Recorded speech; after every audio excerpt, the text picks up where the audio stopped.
श्री गणेशाय नमः।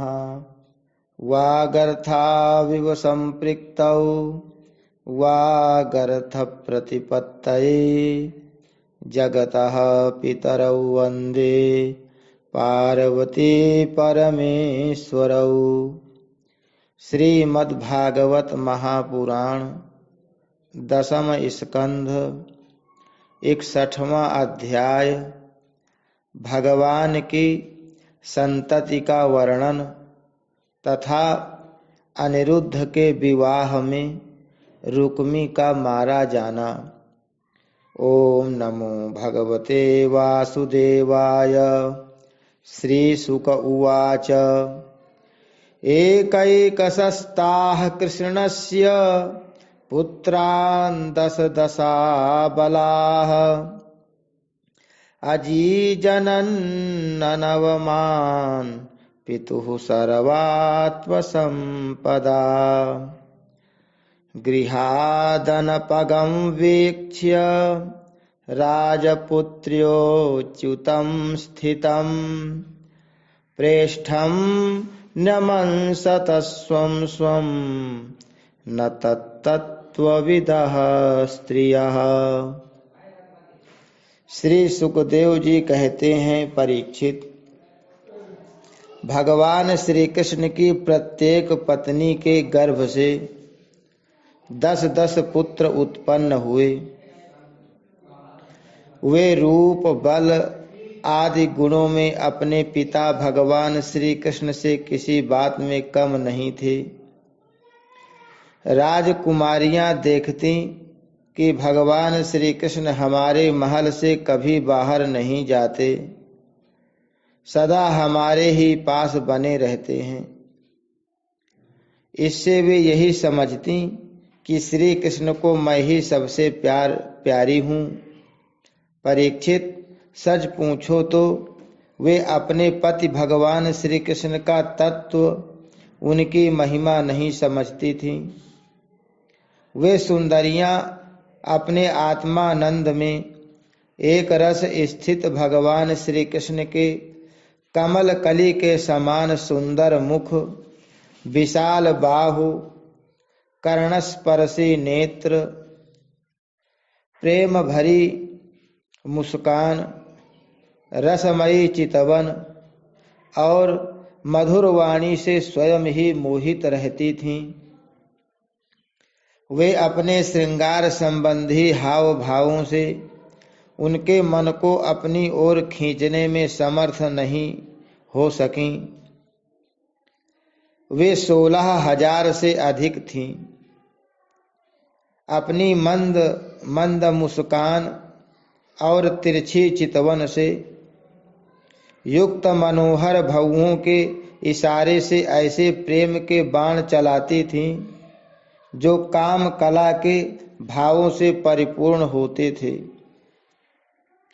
परंतु किसी भी प्रकार से किन्हीं साधनों के द्वारा वे भगवान के मन एवं इंद्रियों में चंचलता नहीं उत्पन्न कर सकीं। परीक्षित, ब्रह्मा आदि बड़े बड़े देवता भी भगवान के वास्तविक स्वरूप को या उनकी प्राप्ति के मार्ग को नहीं जानते।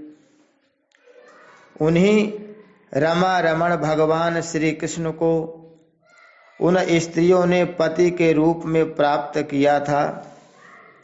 अब नित्य निरंतर उनके प्रेम और आनंद की अभिवृद्धि होती रहती थी और वे प्रेम भरी मुस्कुराहट, मधुर चितवन, नव समागम की लालसा आदि से भगवान की सेवा करती रहती थीं।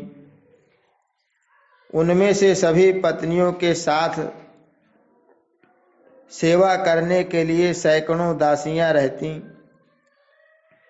फिर भी जब उनके महल में भगवान पधारते तब वे स्वयं आगे जाकर आदर पूर्वक उन्हें लिवा लाती, श्रेष्ठ आसन पर बैठाती, उत्तम सामग्रियों से उनकी पूजा करती, चरण कमल पखारती, पान लगाकर खिलाती, पांव दबाकर थकावट दूर करती,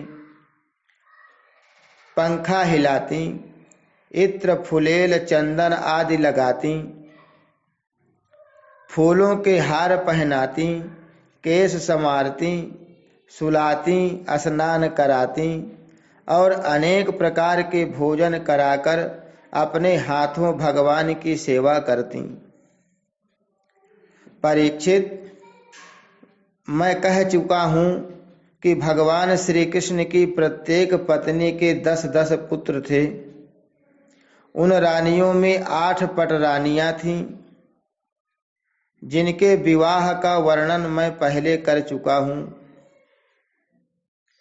अब उनके प्रद्युम्न आदि पुत्रों का वर्णन करता हूँ।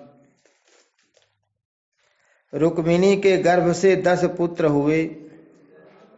प्रद्युम्न, चारुदेषण, सुदेषण, पराक्रमी, चारुदेह, सुचारु, चारुगुप्त, भद्रचारु, चारुचंद्र, विचारु और 10वां चारु। ये अपने पिता भगवान श्री कृष्ण से किसी बात में कम नहीं थे। सत्यभामा के भी 10 पुत्र थे। भानु, सुभानु, स्वरभानु, प्रभानु, भानुमान, चंद्रभानु, बृहदभानु, अतिभानु, श्रीभानु और प्रतिभानु। जाम्बवती के भी सांब आदि 10 पुत्र थे।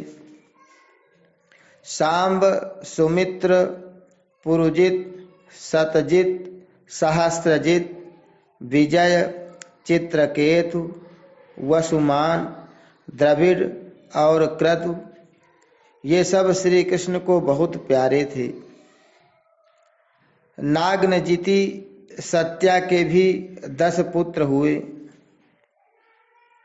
वीर, चंद्र, अश्वसेन, चित्रगु, वेगवान, वृष, आम, शंकु, वसु और परम तेजस्वी कुंती। कालिंदी के 10 पुत्र थे। श्रुत, कवि, वृषवीर, सुबाहु, भद्र, शांति, दर्श, पूर्णमास और सबसे छोटा सोमक। मद्र देश की राजकुमारी लक्ष्मणा के गर्भ से प्रघोष, गात्रवान, सिंह, बल, प्रबल, ऊर्ध्वग, महाशक्ति, सह, ओज और अपराजित का जन्म हुआ। मित्रविंदा के पुत्र थे वृक, हर्ष, अनिल, गृध्र, वर्धन, अन्नाद, महास, पावन, वह्नि और क्षुधि। भद्रा के पुत्र थे संग्रामजित, बृहत्सेन, शूर, प्रहरण, अरिजित, जय, सुभद्र, वाम, आयु और सत्यक। इन पटरानियों के अतिरिक्त भगवान की रोहिणी आदि 16,100 और भी पत्नियां थीं। उनके दीप्तिमान और ताम्र तप्त आदि 10-10 पुत्र हुए। रुक्मिणी नंदन प्रद्युम्न का मायावती रति के अतिरिक्त भोजकट नगर निवासी रुक्मी की पुत्री रुक्मवती से भी विवाह हुआ था। उसी के गर्भ से परम बलशाली अनिरुद्ध का जन्म हुआ। परीक्षित, श्री कृष्ण के पुत्रों की माताएं ही 16,000 से अधिक थीं। इसलिए उनके पुत्र पौत्रों की संख्या करोड़ों तक पहुंच गई। राजा परीक्षित ने पूछा, परम ज्ञानी मुनीश्वर, भगवान श्री कृष्ण ने रणभूमि में रुक्मी का बड़ा तिरस्कार किया था, इसलिए वह सदा इस बात की घात में रहता था कि अवसर मिलते ही श्री कृष्ण से उसका बदला लूं और उनका काम तमाम कर डालूं। ऐसी स्थिति में उसने अपनी कन्या रुक्मवती अपने शत्रु के पुत्र प्रद्युम्न जी को कैसे ब्याह दी, कृपा करके बतलाइए।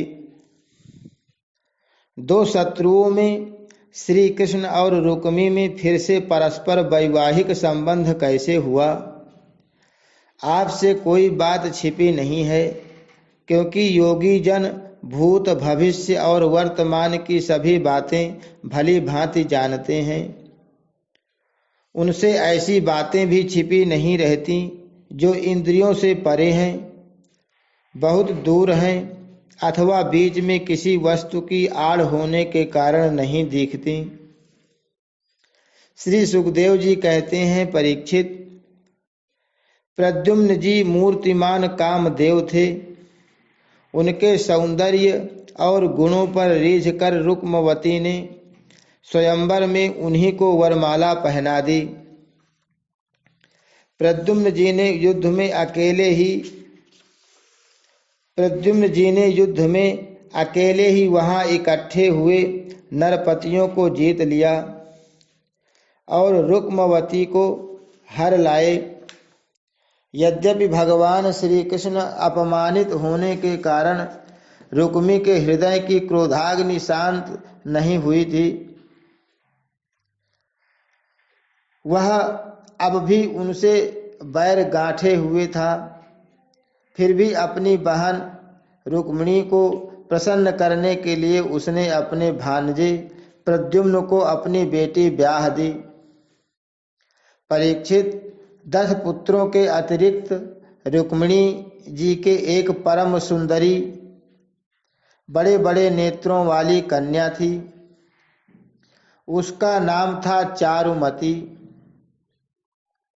कृतवर्मा के पुत्र बलि ने उसके साथ विवाह किया।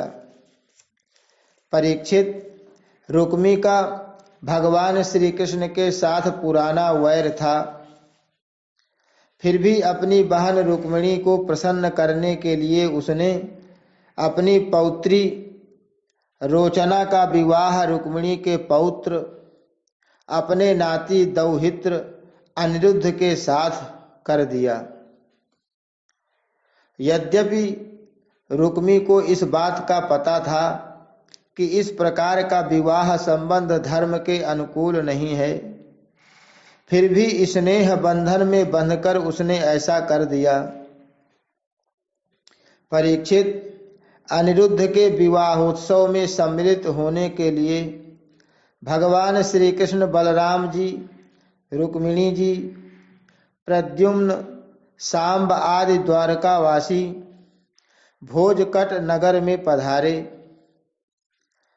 जब विवाहोत्सव निर्विघ्न समाप्त हो गया, तब कलिंग नरेश आदि घमंडी नरपतियों ने रुक्मी से कहा कि तुम बलराम जी को पासों के खेल में जीत लो।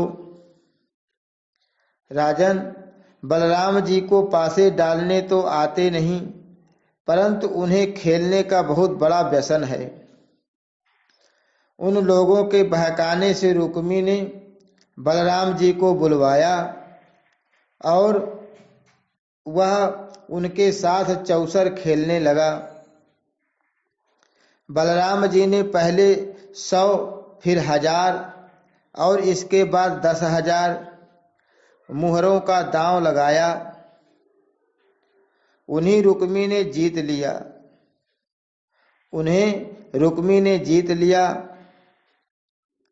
रुक्मी की जीत होने पर कलिंग नरेश दांत दिखाकर ठहाका मारकर बलराम जी की हंसी उड़ाने लगा। बलराम जी से वह हंसी सहन नहीं हुई, वे कुछ चिढ़ गए। इसके बाद रुक्मी ने 1,00,000 मुहरों का दांव लगाया। उसे बलराम जी ने जीत लिया, परंतु रुक्मी धूर्तता से यह कहने लगा कि मैंने जीता है। इस पर श्रीमान बलराम जी क्रोध से तिलमिला उठे। उनके हृदय में इतना क्षोभ हुआ मानो पूर्णिमा के दिन समुद्र में ज्वार आ गया हो। उनके नेत्र एक तो स्वभाव से ही लाल लाल थे, दूसरे अत्यंत क्रोध के मारे वे और भी दहक उठे। अब उन्होंने 10 करोड़ मुहरों का दांव रखा। इस बार भी द्यूत नियम के अनुसार बलराम जी की ही जीत हुई, परंतु रुक्मी ने छल करके कहा, मेरी जीत है। इस विषय के विशेषज्ञ कलिंग, नरेश आदि सभासद इसका निर्णय कर दें। उस समय आकाशवाणी ने कहा, यदि धर्म पूर्वक कहा जाए तो बलराम जी ने ही यह दांव जीता है। रुक्मी का यह कहना सरासर झूठ है कि उसने जीता है। एक तो रुक्मी के सिर पर मौत सवार थी और दूसरे उसके साथी दुष्ट राजाओं ने भी उसे उभाड़ रखा था। इससे उसने आकाशवाणी पर कोई ध्यान नहीं दिया और बलराम जी की हंसी उड़ाते हुए कहा, बलराम जी, आखिर आप लोग वन वन भटकने वाले ग्वाले ही तो ठहरे। आप पासा खेलना क्या जाने। पासों और बाणों से तो केवल राजा लोग ही खेला करते हैं, आप जैसे नहीं। रुक्मी के इस प्रकार आक्षेप और राजाओं के उपहास करने पर बलराम जी क्रोध से आग बबूला हो उठे। उन्होंने एक मुदगर उठाया और उस मांगलिक सभा में ही रुक्मी को मार डाला। पहले कलिंग नरेश दांत दिखा दिखा कर हंसता था, अब रंग में भंग देखकर वहां से भागा, परंतु बलराम जी ने 10 ही कदम पर उसे पकड़ लिया और क्रोध से उसके दांत तोड़ डाले। बलराम जी ने अपने मुदगर की चोट से दूसरे राजाओं की भी बाह, जांघ और सिर आदि तोड़ फोड़ डाले। वे खून से लथपथ और भयभीत होकर वहां से भागते बने। परीक्षित, भगवान श्री कृष्ण ने यह सोचकर कि बलराम जी का समर्थन करने से रुक्मिणी जी अप्रसन्न होंगी और रुक्मी के वध को बुरा बतलाने से बलराम जी रुष्ट होंगे, अपने साले रुक्मी की मृत्यु पर भला बुरा कुछ भी नहीं कहा। इसके बाद अनिरुद्ध जी का विवाह और शत्रु का वध दोनों प्रयोजन सिद्ध हो जाने पर भगवान के आश्रित बलराम जी आदि यदुवंशी नवविवाहिता दुल्हन रोचना के साथ अनिरुद्ध जी को श्रेष्ठ रथ पर चढ़ाकर भोजकट नगर से द्वारिकापुरी को चले आए। हरि शरणम। श्री कृष्णार्पणमस्तु।